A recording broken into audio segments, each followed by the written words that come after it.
Hello, everybody. My name is David Wing. I'm the CEO and founder of Wing Digital Marketing, a B2B influencer marketing specialist agency based in Porto Alegre in the south of Brazil.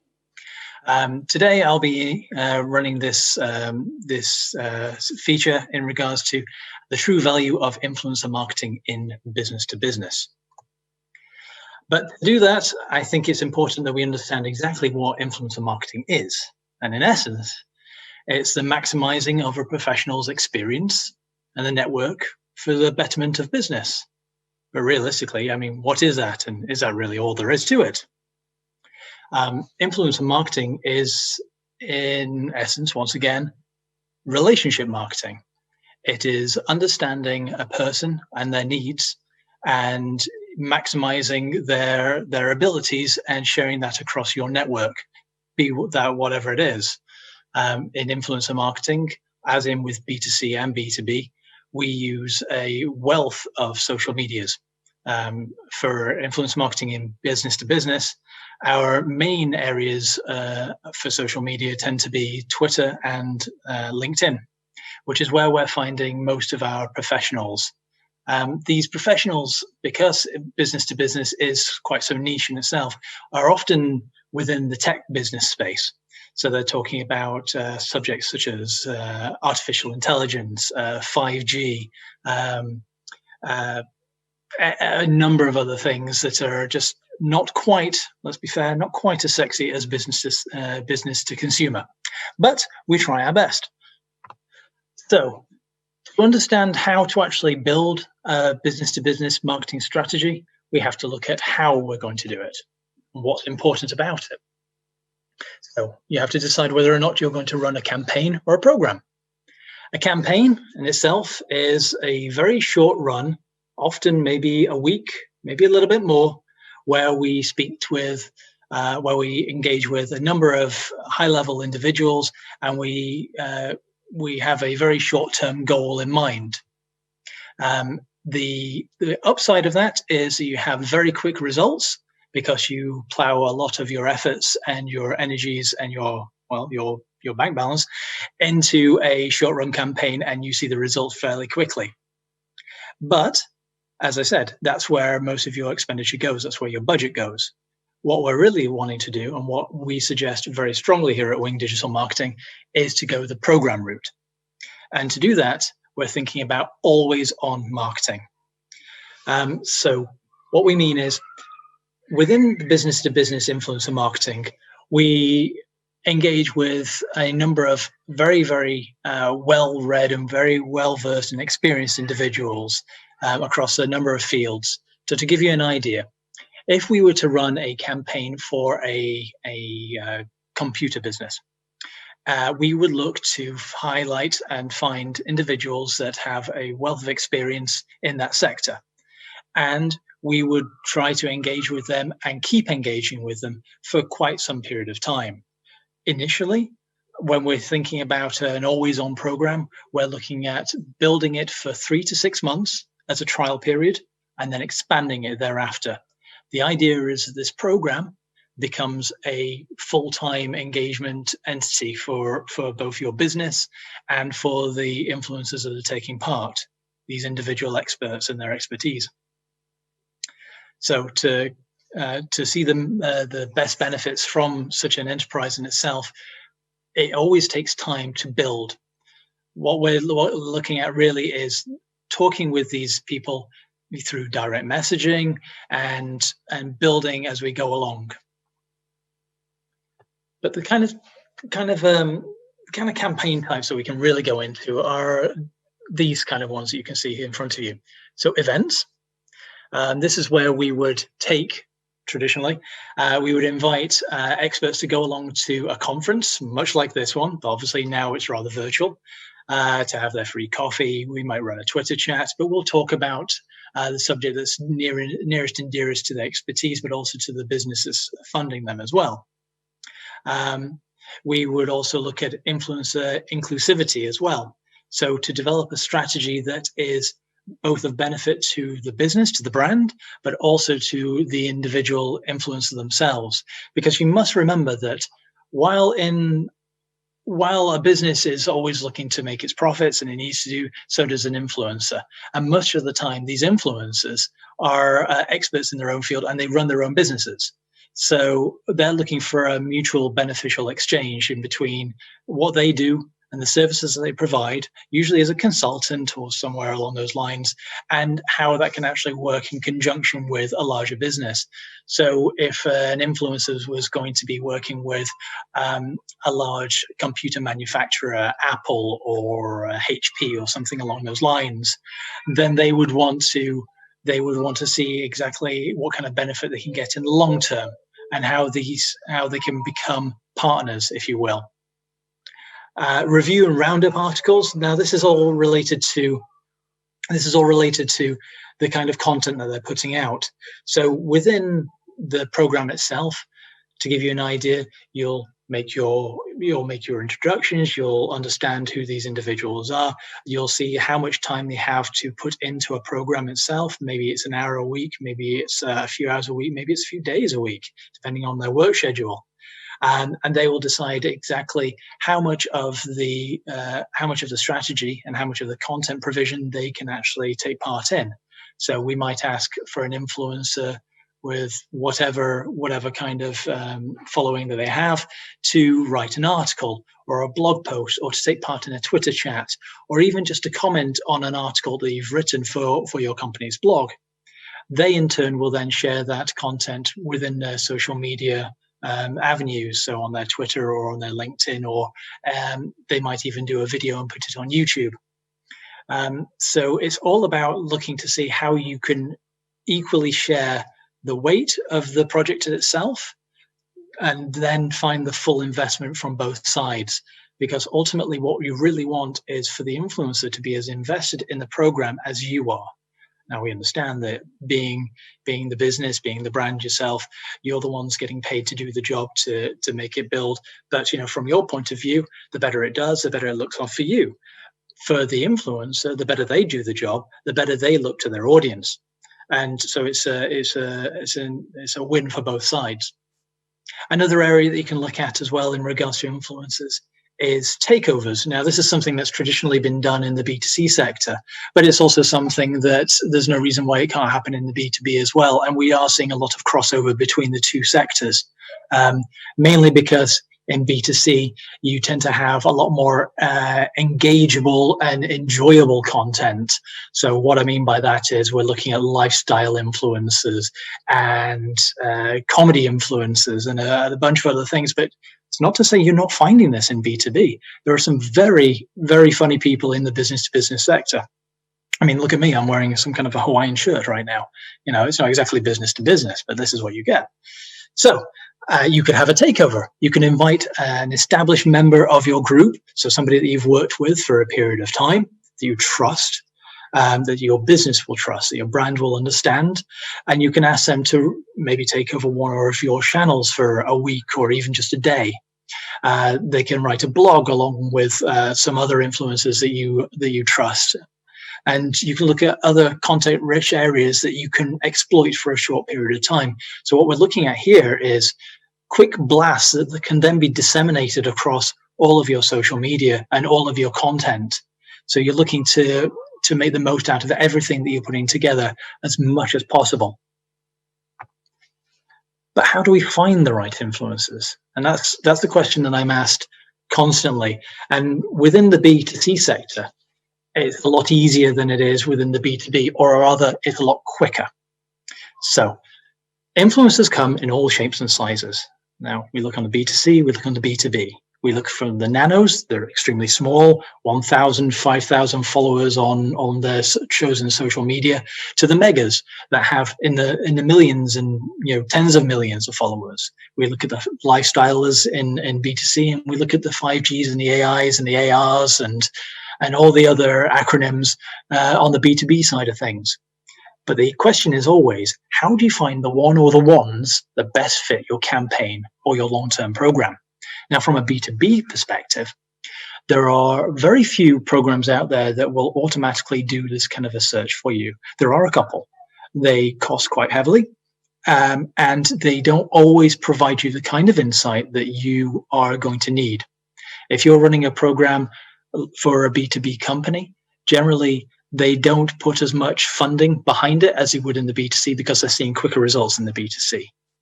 In the B2B, you're looking for sort of a quick value exchange between individuals. So to find them, it's a bit of legwork. It's using your ingenuity, and it's also thinking about the expertise behind your side of things and also the influencers side. So to give you an idea, I'm looking for 5G experts, and I need them to be talking on Twitter and LinkedIn. So that's where I'm going to look. I'm going to look there first. I'm going to type in 5G, hashtag 5G into the search.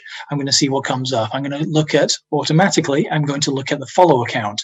Now, that's not because the followers are the number of followers is particularly important. It's good, but it's not the main thing.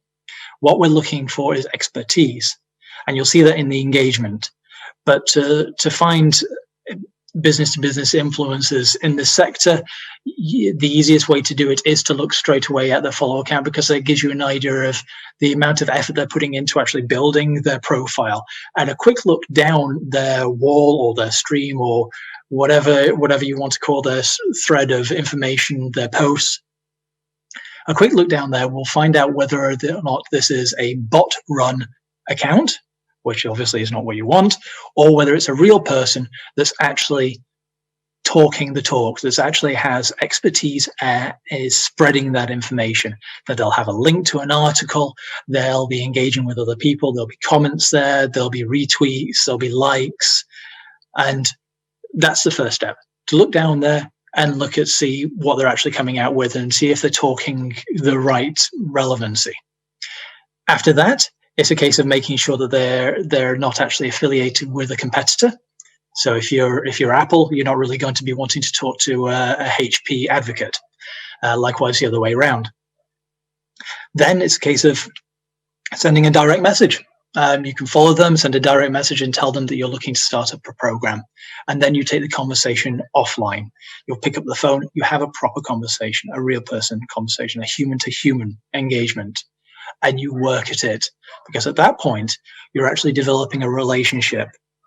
I've worked with various influencers over my career, which has spanned around 10 years now in this sector. And I like to think that I'm still friends with a lot of the people that I started with way back at the beginning. And that's because we had real conversations right from the offset. And that's how you know you can trust them. Because ultimately, if you're going to be looking for them to do a takeover of your account, or they're going to write content for your website or for your blog or attend an event on your behalf, they're going to fly the flag for your company. What you want to know is that you can trust them. But why should we bother with influencer marketing in B2B? Well, there's a few sexy stats here from our friends at Top Rank Marketing, who are above and beyond the most knowledgeable. So to give you an idea, and you can see it right here, 74% of marketers agree that influencer marketing improves customer and prospect experience with the brand. Only 5% of marketers who do periodic campaigns are very successful. 60% who implement always on influencer marketing campaigns, that's the way to go. That's what you should take away. This is what's most important. It's building these relationships, and it's making sure that this effort that you're putting in stands the test of time. Otherwise, it's a waste of your budget, and it's a waste of your company's efforts. Let's move on. But what's next for B2B? Because there's always something going on. Now, here is a rather short but extensive list of what we can actually look to achieve within B2B. So when we think of influencer marketing, you can often you're thinking of just a post with a few comments and a nice sexy snap, and that's your lot. You can do a very short run thing, or you can actually make the most out of what you actually have in-house. Now, if you don't have the budget, if you're a small business, this is where you should be putting your efforts. If your staff is invested in you, if they believe in you and your business, then you can start an employee advocacy program. Now, what that is essentially you're making use of your company's natural resources. You know full well, if you have these people in the house because they're always screaming from the rafters about how wonderful your business is. And to maximize the kind of results you get, what you want is you're putting out your blog posts, you're putting out your social sharing, and you'll see them. They'll be commenting, they'll be sharing, they'll want to take part, they'll want to write, and they'll want to contribute as much as they can. And in this day and age, that means video as well, which means cross purposes. Brand visual media. So that's influencers that'll take control of their own channels and the methods of distribution. So that means that they're actually, these individuals, these influencers, they're actually going to be totally in control of everything they do. They're not going to be affiliated quite so much anymore. What we need now is sexier content as well. So the evolution of content. So as I said, B2C tends to be more interactive. But B2B has to continue to evolve. We've been talking about technology for years, and it means that we need to make most of it. COVID has meant that we can no longer see each other face to face, and we can't run our conferences, which is why here we are now. I'm talking to you from the south of Brazil. You're watching this conference that's being broadcast from Romania. You can be taking part in a virtual conference anywhere now, and it's just a shame that we can't do the handshake and the coffees as well. Influencer identification technology. Now, that's where we have issues in the B2B side of things. But, as I said, it's all down to experience. And everything is step by step. But as long as you actually have that relationship to start off with, you're in a better position. B2C tends to give you an overall sort of outlook as to who's there. From the B2B side of things, you want to take your time a little bit more. But the technology is building, and it will identify it quicker for you. So if your budget is not going to be happy with you taking so much time, then you can go down this route when it comes along, but you'll have to spend the money. And influencer customer collaboration. Now, that's brand and influencer and audience, alignment. That's asking your audience to take part, much like, as I said earlier, about employee advocacy and asking them to take the lead and contribute. Now you're asking for the consumers, for the customers, to actually take part as well and work with the influencers. And yes, these influencers, they're quite famous, a lot of them. And you do feel like sometimes they're unreachable, but within the confines of these programs and the established activities, you'll find that there's more of a willingness to engage with the audience itself. So to give you an idea of the kind of successes that we've seen in business-to-business influencer marketing, here are a couple. So at the energy company Landris & Gyr, they launched their pilot program, their advocacy program a little while ago. And they identified 30 employees who are particularly active within the social media channels. And they asked them to take part, to contribute throughout. And as you can see from the results before, nearly 2,000 content shares and over 1,500 engagements. And that's an earned media value of nearly $11,000. Now, that is just from 30 employees who will have had little to moderate followership. There won't be these massive account names. They won't have this amazing depth to be able to share this content, but they are sharing it with their own followers, and those followers are sharing it with their followers. So it's well worth it. And as I say, this is a pilot program that was launched and has continued since, which means the company gains and all the employees gain as well. Now, this one's an interesting one. National Geographic, when they partnered with Microsoft to activate their Make What's Next initiative, which is all about activating female interest and involvement in science, technology, engineering, and mathematics. So, some of the statistics in regards to women taking part in these areas are really quite embarrassing. So the efforts that Microsoft and National Geographic put together, and even launching it on International Women's Day, meant that they saw, even on day one, over 90 million views. Now, these are the kind of results that you're going to get, but it's huge. So it's brief, it's an overview, it's business to business influencer marketing, but it's something that small, medium, and large business enterprises should and must invest in if they want to grow their businesses in this digital age, in this COVID era.